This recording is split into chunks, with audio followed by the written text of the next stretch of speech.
오늘 주신 말씀은 시편 40편 1절로 5절 말씀입니다. 시편 40편 1절로 5절 말씀 받들어 읽겠습니다. 내가 여호와를 기다리고 기다렸더니 귀를 기울이사 나의 부르짖음을 들으셨도다. 나를 기가 막힐 웅덩이와 수렁에서 끌어올리시고 내 발을 반석 위에 두사 내 걸음을 견고하게 하셨도다.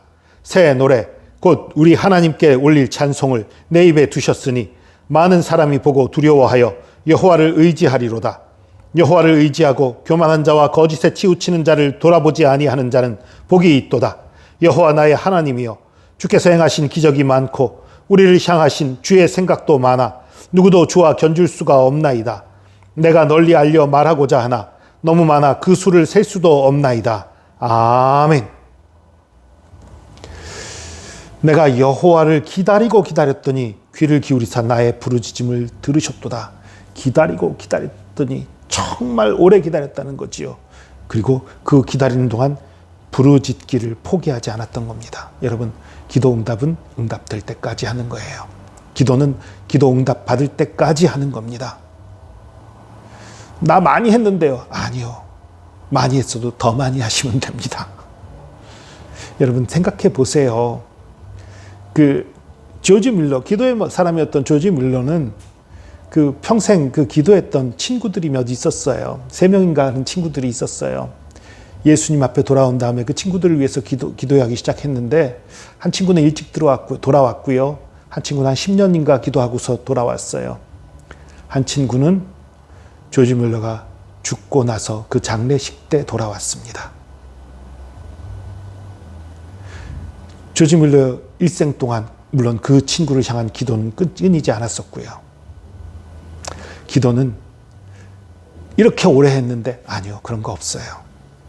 끝까지 하는 겁니다. 어쨌든 내가 부르짖었더니만 주님께서 귀를 기울여 주시고 들어주셨다. 나를 기가 막힐 웅덩이와 수렁에서 끌어올리시고, 기가 막힐 웅덩이, 정말 느낌이 제대로 나게 번역을 하면요, 이 기가 막힐 웅덩이라는 건 좀 완곡하게 번역한 거고요.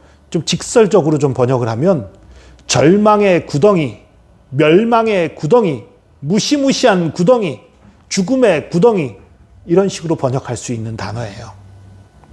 그러니까 정말 죽을 지경에서 건져내셨다는 거예요. 수렁, 진흙창 같은 거, 더럽고 축축하고 걷기 힘든 그곳에서 건져내셨다는 거예요. 그리고 내 발을 반석 위에 두사, 진흙창을 걷는 것과 구덩이에서 걷는 것과 반석 위를 걷는 것, 이건 뭐 천지차이지요. 내 걸음을 견고하게 하셨도다. 새 노래 곧 우리 하나님께 올릴 찬송을 내 입에 두셨으니 많은 사람이 보고 두려워하여 여호와를 의지하리로다. 하나님 앞에서 승리를 찬양하는 거예요. 하나님이 건지셨음을 찬양하는 거예요. 노래하는 거예요. 높이는 거예요. 여호와를 의지하고 교만한 자와 거짓에 치우치는 자를 돌아보지 아니하는 자는 복이 있도다. 이거 참 표현이 중요한데요. 교만한 자와 거짓에 치우치는 자를 돌아보지 아니하는 자. 많은 사람들이 교만한 자, 거짓에 치우친 자를 돌아봅니다. 왜 돌아봐요? 그들이 성공하는 모습들, 그들이 속여서 나쁜 방법 써서 성공하는 모습들 보고 부러워서 쳐다본단 말이지요. 그런데 나는 쳐다보지 않았다는 거지요.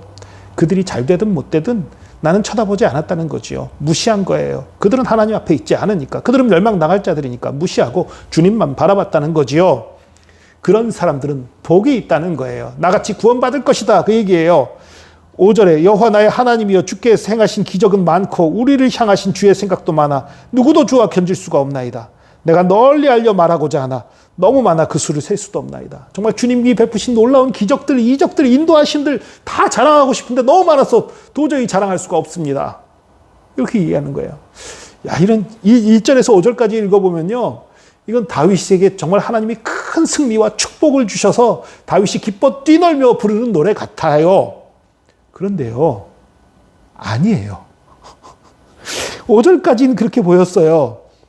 근데 이제 6절부터는 내일 설교할 내용이지만 또 연결돼서 말할 수밖에 없는 부분들이 있어서 지금 말을 합니다. 17절 보면 이렇게 돼 있어요. 나는 가난하고 궁핍하오나 주께서는 나를 생각하시오니 주는 나의 도움이시오. 나를 건지시는 이라. 나의 하나님이여 지체하지 마소서. 다윗이 사울을 피해 도망다니다가 이제 구원받아서 왕 됐을 때 지은 시처럼 보여요. 1절에서 5절만 보면.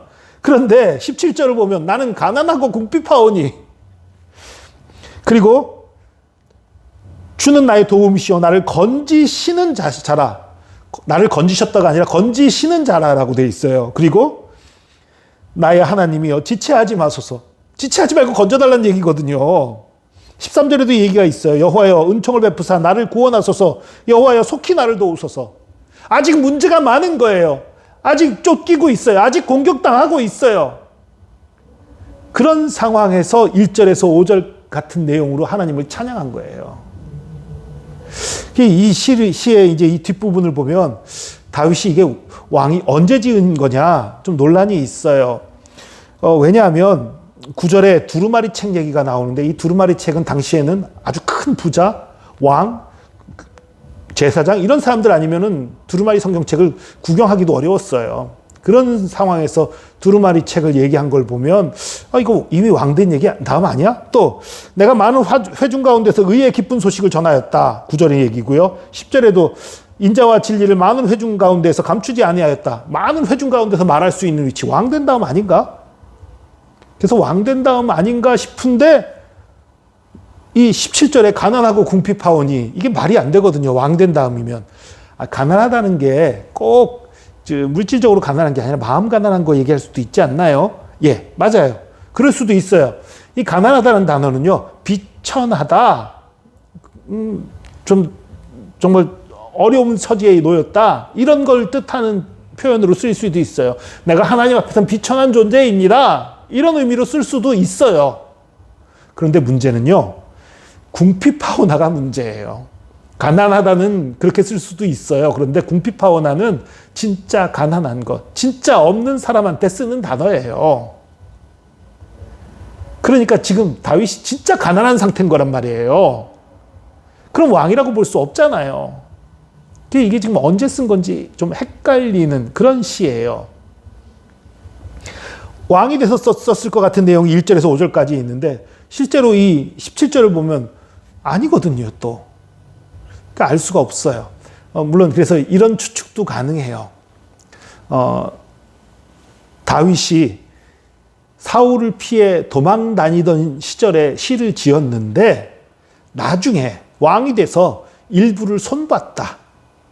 뭐 예전에 쓴 시를 나중에 다시 손볼 수도 있잖아요. 그렇게 생각하면 좀 그래도 납득이 될 수 있는 그런 내용이긴 한데요. 그런데 여기서 정말 중요한 게 뭐냐면요. 어찌됐든 간에요. 다윗이 모든 문제가 해결돼서 뛰놀며 찬양하는 게 아니라는 사실입니다. 1절에서 5절의 이 찬양 내용들은 모든 문제가 해결돼서 외치는 찬양의 내용이 아니라는 사실이에요. 여전히 문제가 있습니다. 여전히 아픔이 있습니다. 여전히 힘든 일이 있습니다. 여전히 하나님의 구원을 바라보고 있습니다. 그런데 하나님이 나의 기도에 응답하셨다라고 말하는 거예요. 나에게 수많은 문제가 있는데 그중에 몇몇 문제가 해결된 것을 보고 하나님 기도 응답해 주셔서 감사합니다. 하나님 참 크고 놀라우십니다. 여전히 문제가 더 커요. 근데 해결된 것들을 바라보면서 하나님을 찬양하고 하나님을 높이는 것이 다윗의 모습인 겁니다. 우리가 한 가지 오해하는 점이 있어요. 여러분, 하나님이 기도 응답을 해 주셔도요, 우리가 천국 가기 전까지는 문제가 계속 생길 수밖에 없습니다. 이 땅은 죄로 가득 차 있는 세상이고요. 아담과 하와의 범죄 이후로 이 땅의 모든 질서가 깨진 상태예요. 문제가 일어나는 게 정상이에요. 아픔이 생기는 게 정상이에요. 갈등이 생기는 게 정상이에요. 그렇다면 하나님 안에서 우리가 기도 응답이 돼서 모든 문제가 다 끝났어. 이제 아무것도 없어. 이런 건 없어요. 문제는 계속됩니다. 그 문제가 계속되는 문제 가운데 하나님의 인도하심으로 하나님의 함께하심으로 하나하나 해결해 나가는 거예요. 믿음이 연약한 자들이 문제 몇 가지가 해결됐어요. 야 신난다 하다가 다른 문제 닥쳐놓은 거고 절망하고 좌절하는 경우가 얼마나 많은지 모릅니다. 이건 문제에 대해서 인식을 잘못하고 있기 때문이에요. 또 새로운 문제가 있지만 정상입니다. 또 하나님이 역사하실 걸 기대하고 기도하고 하나님을 의지하면 되는 거예요. 지금 해결된 문제들처럼 응답해 주신 문제들처럼 지금 다가온 문제, 해결되지 않은 문제도 또한 역사하실 것을 믿고 의지하고 나가면 되는 거예요. 여러분, 그런 믿음을 가지시기 바랍니다. 지금 있는 문제, 남아있다고 절망하고 좌절하는 게 아니라 응답이 반쯤밖에 안 됐어. 왜 다 안 됐어가 아니라 하나님이 응답하셨네, 반을 응답하셨네, 나머지도 응답하실 줄 믿습니다. 이런 긍정적인 믿음을 가지고 주님과 동행하는 저와 여러분 되기를 축복합니다. 기도하겠습니다.